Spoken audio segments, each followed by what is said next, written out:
Hello, everyone, and welcome to Recognizing and Addressing Conflict as part of the Connect, Learn, and Grow series. I'm Julie Kovalaske, and I work in the Office of Human Resources on the Learning and Talent Development team.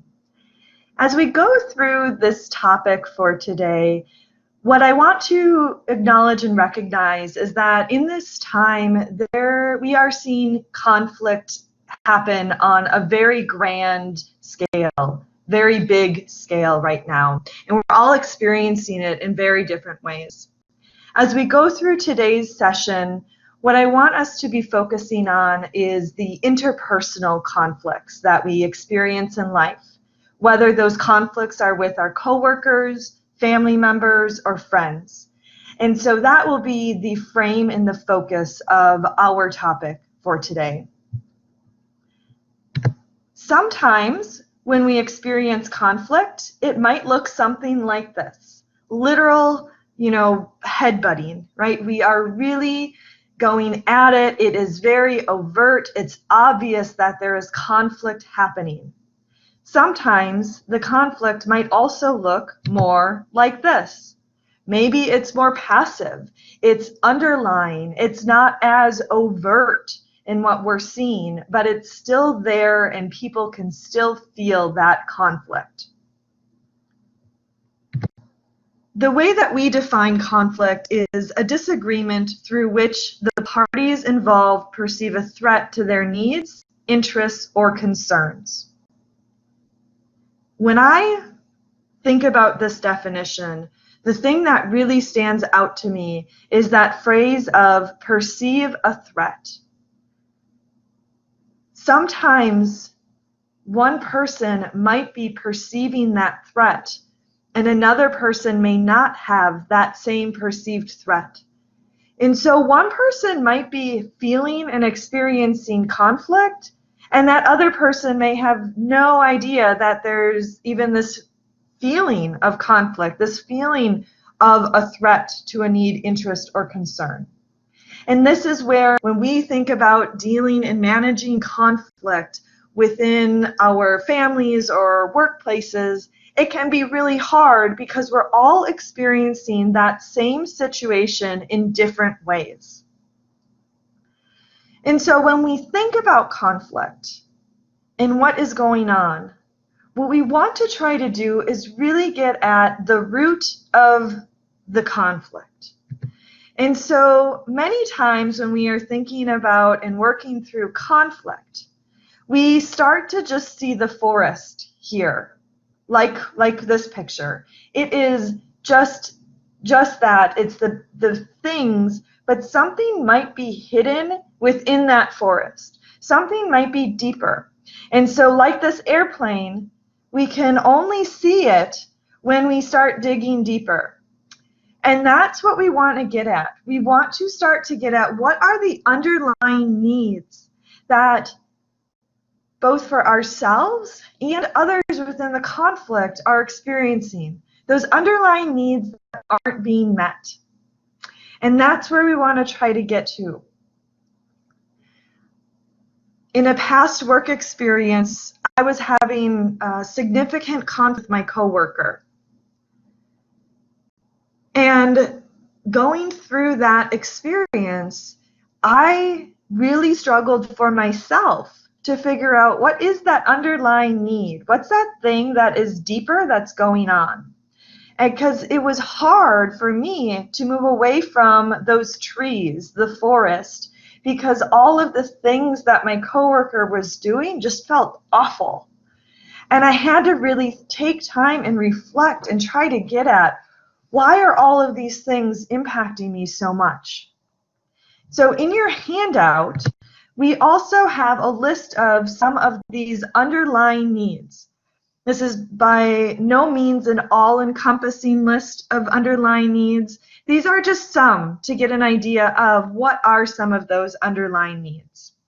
So in my example of my conflict with a past coworker, after a lot of reflection, and honestly, even it was after I was out of the situation, I was no longer in that workplace anymore, that I came to realize a lot of the things that my coworker was doing really attacked my core underlying need to feel competent within my role.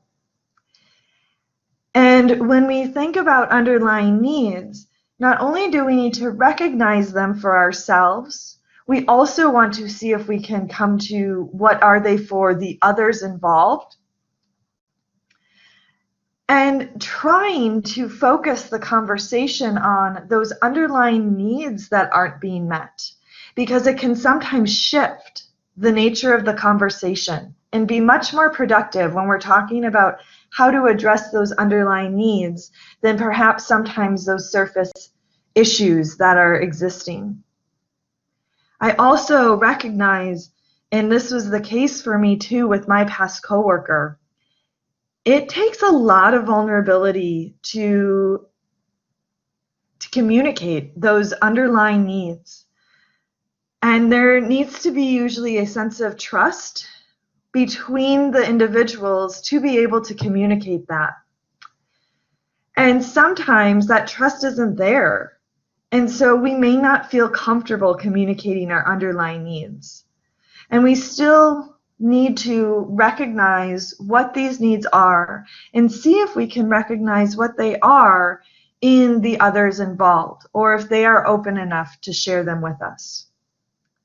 So let's take a moment, and I invite you to pause the video and complete exercise 1 in your handout. Exercise 1, I'm asking you to think about a conflict in your life that you would consider meaningful. And then based on that, think about what were your needs and what were the other person's needs. And go back to that chart of underlying needs to help you think through it. When you're done with that exercise, resume playing the video and we'll move on to the next topic.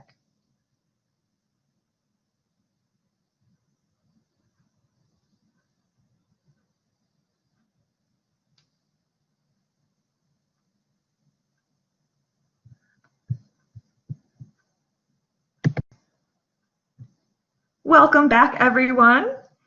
Let's take a moment now to think about what are some of the strategies that we should be using to effectively address conflict. And so we've all experienced conflict in some way, shape, or form. And so what I invite you to do here is to think upon your own experiences in addressing conflict or watching people address conflict, and pause the video. And for exercise 2, take a moment to just write down what are strategies you know to be effective and what are strategies you know are not effective when it comes to managing conflict. When you are ready, you can resume playing the video and we'll come back and go through a list of strategies.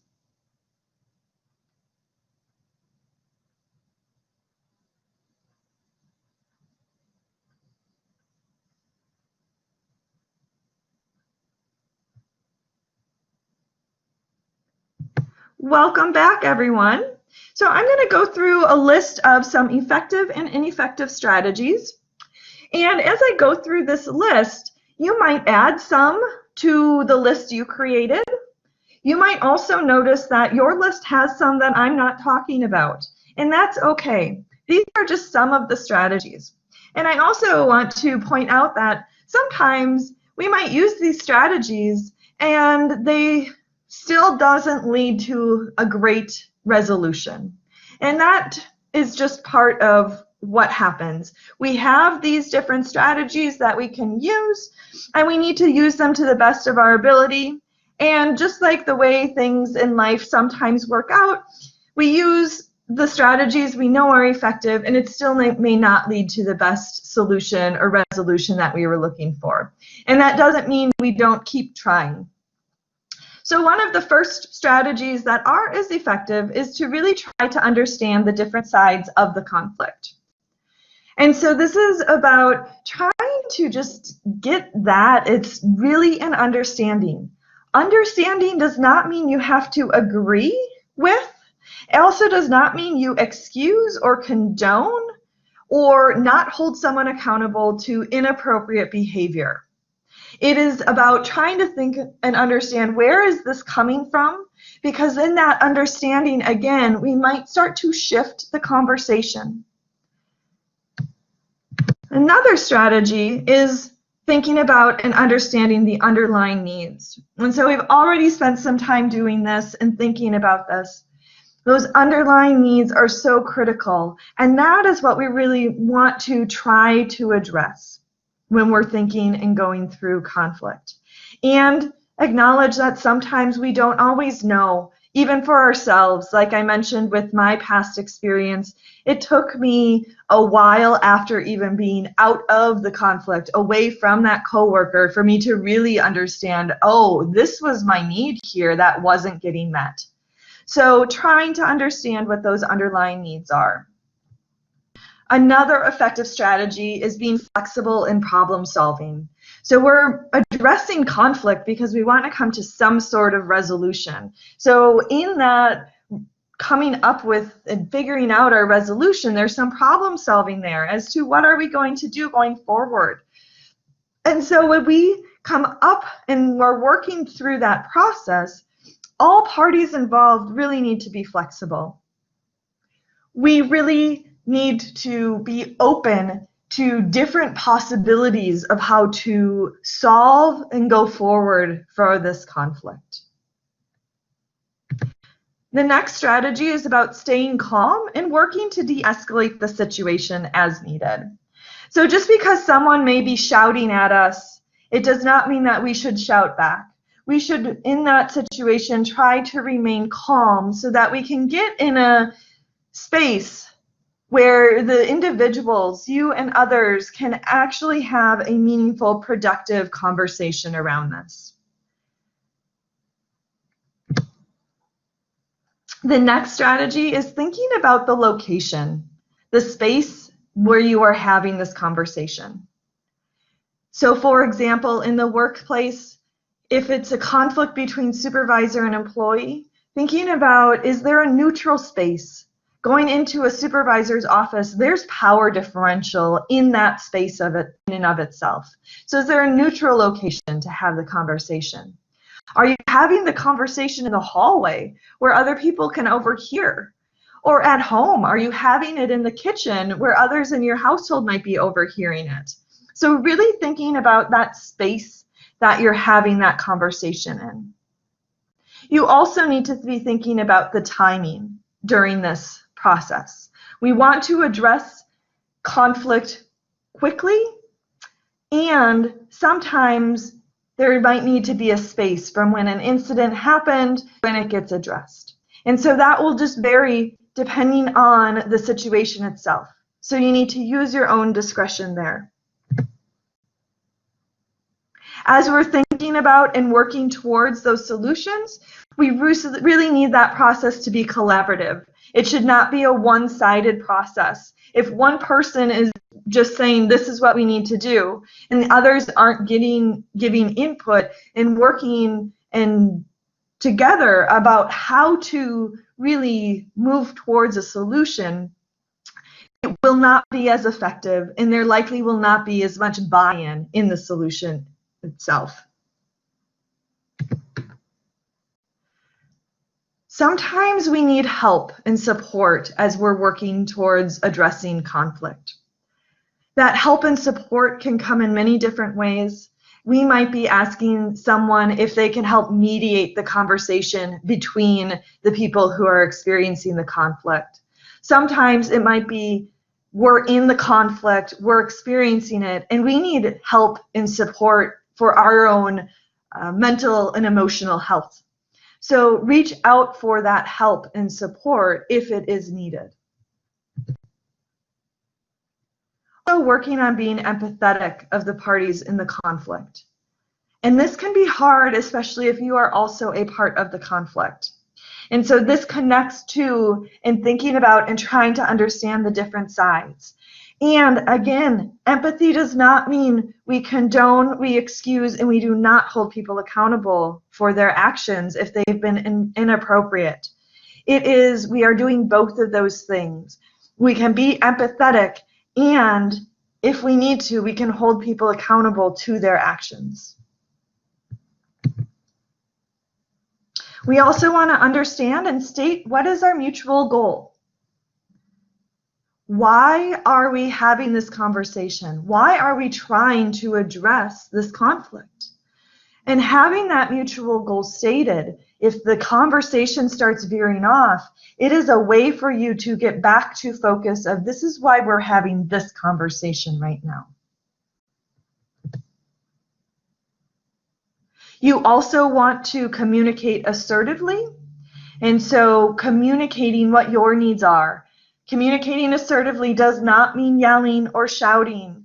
It is communicating your needs in a respectful way. And lastly, active listening. Really trying to seek to understand and listening to what the other people have to say. And again, this can be really hard if you are in the conflict. Because when we're a part of the conflict, our emotions are high. We're feeling it. And so it can be really hard to try and listen to someone else when we're feeling hurt or angry or frustrated. And so it can be difficult to practice that in the time in and of itself. Now let's switch and think about some not effective strategies. The first one is focusing only on your needs in the conflict. That's where it starts to become a one-sided conversation, and when you start to work towards solutions, they would likely be one-sided, and the other person or people may not really have buy-in or agree. They may just be agreeing to it just to be over, get this process over with. So really think about how the conversation can focus on the needs of all of the people involved in that conflict. Focusing on positions rather than the underlying concerns.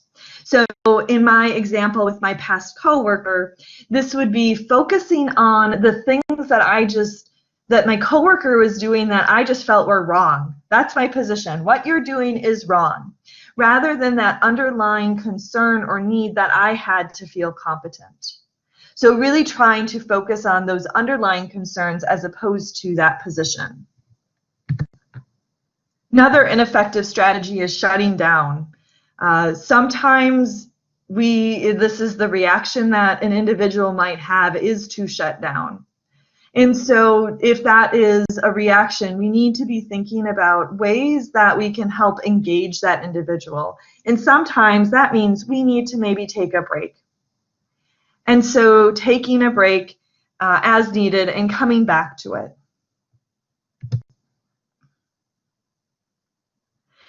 Also, it's not effective if we are not focusing on the needs of the conflict. So when we focus on the things as opposed to some of those underlying needs that we talked about earlier, when we get to those underlying needs, it's a much more productive conversation. Also, it's not effective to have agreements that are not sustainable. So when we're trying to come to some sort of agreement, resolution, we need to make sure that they are sustainable, that they can live longer. And that, again, is why when we need to focus on all of the needs in the conflict, we need to focus on the underlying concerns. We need to be realistic about these agreements, these resolutions that we're coming up with, to make sure that they are sustainable so that we don't keep coming back to this. Using absolutes. So these are things like you always do this or you never do this. When we use absolutes like that, it puts people on the defensive. And what will often happen too is people are going to look for examples that go against what you just said. You never do the dishes. So someone will try to then say and remind you of the time or two that they did the dishes. So we need to be much more specific. Last week, Tuesday, when I was busy and wasn't able to be home and the dishes were piled up and you were home, you didn't do the dishes. So we want to be much more specific when we're talking about what we're experiencing and giving those examples. We also do not want to make judgments. And this is so hard. It's human nature. We make judgments all the time. And so when we're addressing conflict, we really do need to take the time and slow down and just pay attention to what we're thinking so that we do not make those judgments. And lastly, raising our voice. So we need to, as much as we can, remain calm, know that there are emotions involved, but when we start shouting at people or yelling at them, it can be really difficult for people to actually hear and understand and let it sink in what you need to tell them. So there's two of the strategies that I'm going to take a couple of moments to talk about more specifically, because these are two strategies that when we are having these conversations are really critical skills in the conversation itself. The first one is active listening, and this is in your handout. So active listening is about trying to understand the other person's point of view. Again, not excusing it, not letting it go and not holding them accountable if we need to, but just trying to understand. And when we use active listening, there are both verbal cues and nonverbal cues that we can be using. So some verbal cues listed in your handout are things like restating, asking questions, summarizing, reflecting back what you're hearing from people. The nonverbals, those are the visual cues giving. So nonverbals might be, I'm looking at my phone instead of looking at you. I'm tapping my toes on the floor as we're talking. So those types of nonverbal cues that we give. We also need to be careful when we are looking at someone, we are reading their nonverbal cues and we create meaning based on those nonverbal cues. And sometimes that meaning is going to be based on our own cultural meanings of those nonverbal cues. For example, here in the US, it is very respectful to look people in the eye when they're talking to us or look directly at them when they are talking to us. In other cultures, that's actually disrespectful. When we are looking at those nonverbal cues, we need to be paying attention to the meaning that we're creating and just interrogate for ourselves, is this meaning accurate? The next skill is assertive communication. When we think about assertive communication, it is about doing two things. It is one, about getting and making sure your needs are being communicated. And two, it is about being respectful of the other people. So yelling at someone, even if you're yelling and shouting your needs, that's much more aggressive than it is assertive, because yelling is not really being respectful of the other person. So in assertive communication, we need to do both of those things. So for example, in the workplace, if a coworker of yours has made many errors on a report that now you need to fix before you can do your part, it is not assertive to yell at them for making those mistakes. An assertive way to address that might be doing and saying something like, let's take a look at these errors together that I noticed in this report. I want to see if we can come up with a way so that we can reduce these errors going forward, because when I catch and notice these errors, it adds on a lot of work for me before I can do my part of the report. So again, we are communicating in a way that we are letting the other people know the needs that we have, as well as being respectful of the other individuals.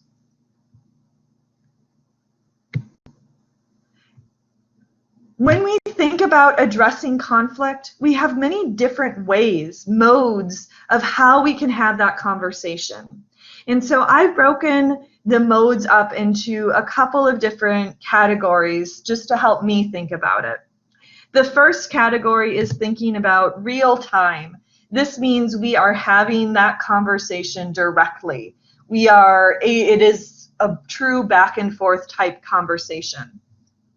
And so when we are doing this, some ways we might do it is in person.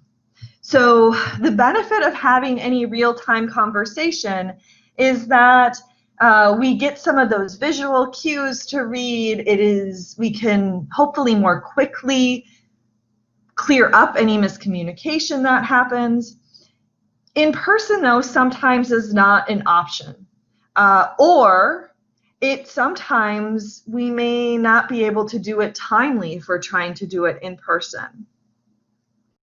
Also, thinking about in person, I have to respond much more quickly. So if I'm hearing some information that I am confused about or is really surprising to me and I'm feeling put off guard, I may not have enough time to process and actually have a productive conversation. We can also do virtual meetings with videos. And so using the video in a virtual meeting, it helps us get some of those visual cues. Now, there's always the downside of virtual meetings because there could be technology issues. Someone might get the audio gets cut out, and so you don't get or hear the whole point right away. You might also choose to do a phone call or a virtual meeting without the visual. So when we don't have the video on, we don't get those visual cues. And the benefit here is sometimes being face-to-face can feel really intimidating. And so it might be a little less intimidating to not have the video on. Then we've got our next category is what I'm calling the delayed, right? We have some options where it's not that real-time conversation. And these are going to be things like using chat messages, emails, text. So benefits of these approaches are that they offer time to process. A downside of these is that words can easily be misinterpreted. These types of delayed communication strategies, they also provide written documentation, which may be needed. And so that may be a benefit of doing it. Or you might find that you do a mixture of both. You maybe have a real time and then a follow-up in an email just to make sure that we have some documentation of what was talked about and what was agreed upon. So I can't say there is one right way to have these conversations because context really matters in this case. For example, I had to address a colleague in the past who we had never met in person, and there were some issues, and I didn't have that individual's phone number. All I had was email as my option, and so that was how I had to communicate because I didn't have these other options available. So you really do need to just decide for yourself what are your options, and in that situation, what is going to be best. So given that, what I invite you to do is, again, to pause the video and complete exercise 3. Exercise 3 is a time for you to think about a conflict you have going on now and really think about which way of having the conversation is going to be the most appropriate way given your current situation. When you are ready, you can resume playing, and I'll move into talking about some more resources that are available for you in managing and addressing conflict.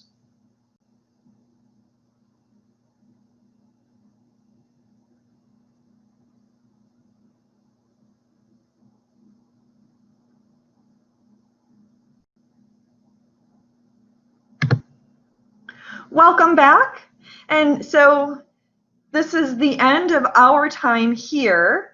And if you want to learn more or get more practice, here are some resources.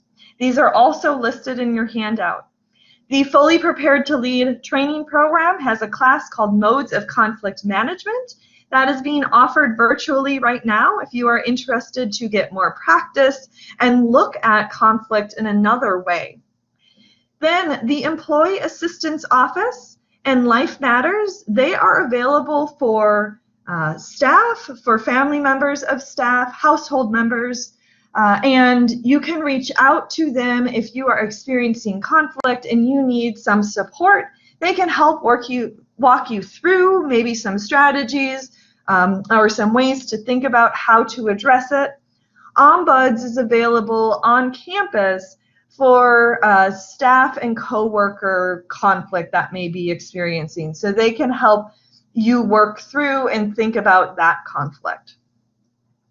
Thank you so much for your time, and good luck in working through your conflict.